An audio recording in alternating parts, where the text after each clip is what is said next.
Pour moi, c'est important de montrer mon travail parce que c'est les choses que j'aime, j'ai envie de les partager. Et puis c'est important aussi que les gens viennent, regardent et qu'ils me donnent leurs impressions parce que chacun a sa propre sensibilité par rapport à la photo. Chacun va voir des choses différentes et c'est bien de découvrir ce que les autres ressentent à travers mes photos. Mon intérêt dans la photo, c'est la composition d'abord. Et la composition, c'est pourquoi? C'est pour l'esthétisme, pour rendre les choses belles. Donc j'ai envie de tout ce que je vois, d'essayer de le transcender et d'avoir quelque chose de beau. Donc, quand on prend les photos, derrière il y a forcément un minimum de travail. Donc je travaille principalement sur Lightroom. Je dirais que c'est 99% de mon travail. Et puis il y a quelques petites choses il faut passer par Photoshop, malheureusement, mais bon. Mais ce qui me plaît dans la photo, c'est d'abord la prise de vue. Donc partir dans la campagne, rencontrer les gens. Et puis après, bon, il faut en passer par là. Mais je fais le travail sur l'ordinateur, mais bon, c'est pas ce que je préfère, mais c'est nécessaire parce que parfois, on a des belles surprises. On révèle des choses qu'on a vues et qui, effectivement, sont là, quoi. Emmanuel, il a en fait un œil au niveau de la photo, c'est indéniable. Alors je dis toujours il a un œil, bien évidemment il en a deux, comme tout le monde.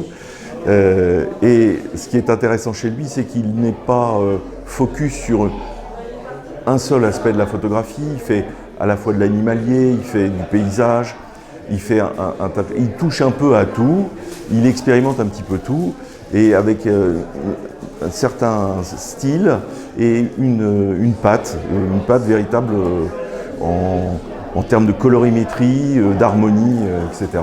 Les photos d'Emmanuel, c'est déjà une technique de qualité assez importante que tout le monde peut voir aujourd'hui. C'est un voyageur, alors forcément il nous fait voyager à travers ses photos, ça c'est voilà. Et il a aussi un regard innovateur et peu commun sur, là on voit un bateau que j'ai adoré, coloré. Il y a des horizons, la mer, dans laquelle on peut se projeter, rêver, s'évader. Donc j'aime beaucoup son univers, un univers un peu assez éclectique, parce que les gouttes d'eau là, c'est pas évident, c'est pas commun. Donc j'aime beaucoup ce que fait Emmanuel, qui est un artiste, disons-le. Pour moi, c'est une réussite. Il y a de très très belles choses. Il y a une belle harmonie déjà dans les cadres, dans l'encadrement. Mais ce petit renard, cette brume, ce cavalier là dans cette brume avec cette hauteur, c'est prodigieux. Mais je l'avais déjà dit à Emmanuel, j'ai des trucs extraordinaires. Ce que ça m'inspire, c'est que même si on a l'impression que l'horizon est toujours bouché, nuageux, c'est jamais vraiment le cas en fait. Il y a toujours de la lumière quelque part, hein.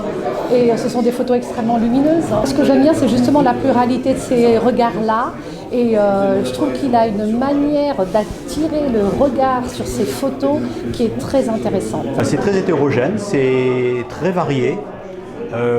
Vraiment, c'est pas toujours les mêmes thèmes, donc on se promène, on navigue dans des paysages, on navigue dans la nature, et moi je trouve qu'elle est très très bien. Et on ne rentre pas dans un classique, toujours des paysages, toujours ou de la nature morte, mais là vraiment elle est très très bien. Belle exposition. Parler du photoclub de Taverny. Ça, c'est une bonne question. Je dois aller l'année prochaine pour faire photo. J'ai un ami un ami, je ne sais plus, chez le club de Taverny.